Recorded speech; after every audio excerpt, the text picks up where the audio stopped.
Hello everyone. It's going to be a continuation from your barometer.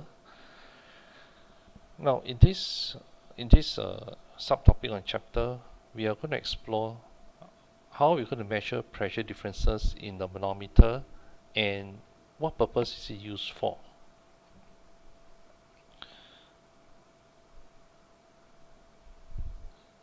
Now note that this is a very simple structure of a manometer.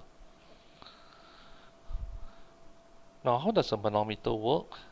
When you first put liquid into this manometer, there's a liquid level here. The liquid level are both about the same height.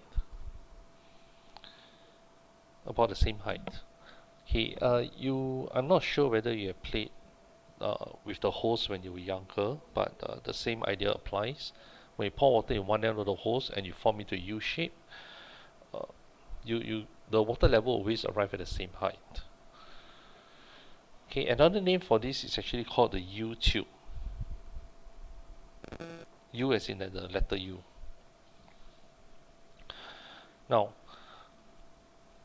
in this simple apparatus here, or maybe it's also known as a measuring instrument, when you apply a pressure here, at this point where I indicate with an arrow, usually it's a gas pressure, you will see people from Singapore Powers walking around with a manometer in there filled with water to measure the pressure of the gas in your HDB blocks. They come about once every 3 months. The gas pressure allows them to detect whether there's any gas leakage. Because if there's a gas leakage in any part of the HDB block, the pressure they measure will be much lower, and hence they have to act swiftly to prevent potential explosions. Right, let's come back here. Now, when you apply a gas pressure at one end of the U tube, what's going to happen is that this level will drop. This level will lower, and this level will rise.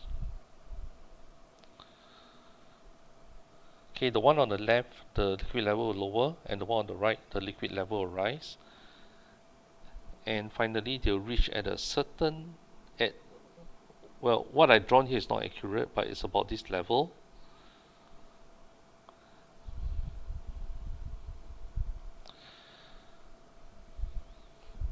Okay, about this, right? And we're going to use this to determine how we're going to measure gas pressure.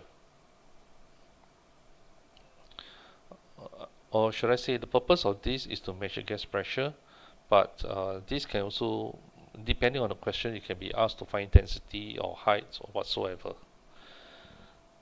Now at the other end, where I draw in purple, this is where the atmospheric pressure is.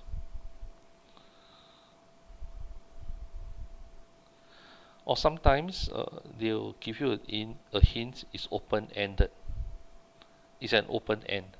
So once it's an open end, it's subject to atmospheric pressure. So what exactly is this U tube? Right, the U tube, it contains a suitable liquid. I use the word suitable liquid because for depending on the type of pressure you want to measure, if you want to measure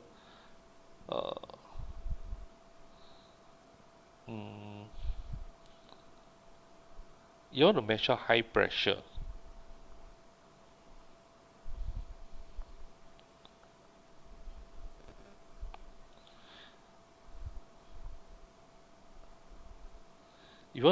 pressure, high density liquid is actually preferred. We will explore this later. Okay, to measure high pressure, high density liquid is preferred so that your vertical height remains small based on P equals H rho G. Next, this U tube is used to measure pressure difference. Example, pressure of a gas, right? And the pressure difference is indicated by the difference in the height. It's indicated by this difference. Now, recall that in the earlier part of the year, I've always emphasized on modeling the problems.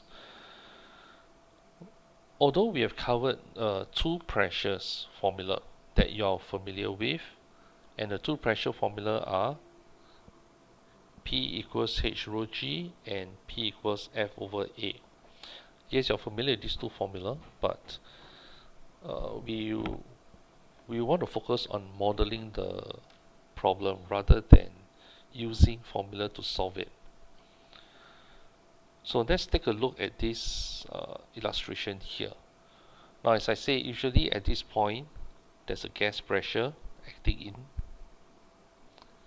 that will cause a difference in the height level. Now,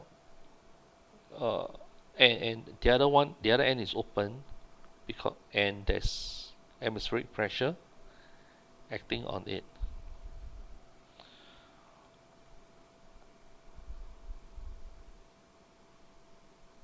And what we have here is a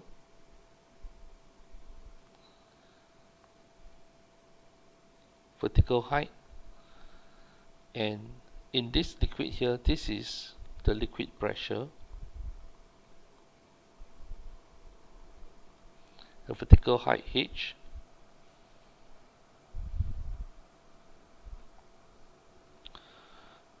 right? Let's familiarize with a few terms first. Let pressure of gas equals P gas equals gas pressure. Let P0 equals atmospheric pressure. Let PL equals liquid pressure, and this is the liquid pressure I'm referring to. H be the vertical height difference. Notice I use the word vertical. G be gravitational field strength, and rho be density of liquid. Okay. Now, when we look at this, how do we start solving it? It can be quite daunting, alright, but again, it goes back to what we covered earlier of the year. Now, recall back in, again, I emphasize again the turning effect of forces. We talk about clockwise equals anti-clockwise. And then when we come to energy, we talk about total energy at one point equals total energy at the other point. Now, here, pressure. We label this X, we label this point Y.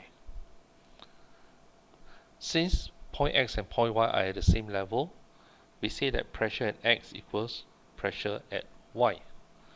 It's very much the same as the barometer idea behind it. This is very much the same. Pressure at X equals pressure at Y. Now, pressure at X only has a gas pressure. Pressure at Y has both the atmosphere and the liquid pressure. Now, the direct pressure acting on Y is a liquid pressure, but do bear in mind there's something else acting on the liquid, and that's atmospheric pressure. So pressure at X equals pressure at Y. So pressure of the gas equals atmospheric pressure plus liquid pressure. And actually, I keep emphasizing this is the main thing, right? Put it at the same horizontal level, pressure at X equals pressure at Y.